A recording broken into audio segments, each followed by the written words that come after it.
爸爸，過嚟食嘢啦。係啊。哎呀，你瞓到懵晒咯。哎呀，係啊，食嘢啦。係啊，你真係瞓到懵晒哦。我今日準時嚟到嘅，就上去揾佢。哇，佢好搞笑喎，佢真係好中意個太陽喎。哇，曬住佢都係咁瞓。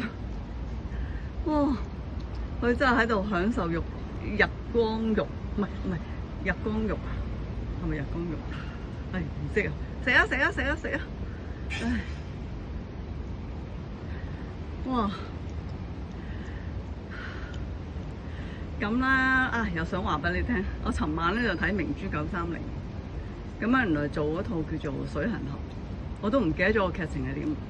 後尾睇翻咧，即係尋晚睇翻啦，哇！嗰啲怪獸咧好核突啊！係啊，唔係話你啊，我話《水行俠》入邊嗰啲怪獸核突咋。咁跟住咧就醒起，哦，原來有 Nicole Kidman，啊，唔記得晒咯，睇咗都唔記得啦，因為太耐啦嘛。佢咧就真係咧好搞笑嘅。如果我準時嚟咧，通常佢都喺上邊嘅。如果我遲到咧，佢就會坐喺呢度瞓喺呢度。其實瞓喺呢度係好危險㗎。我話過佢㗎啦，但係佢都係咁樣。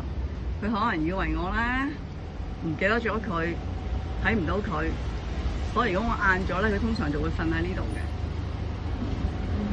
食多啲啦，幫你搞搞個水兜啊！今日都係好熱啊！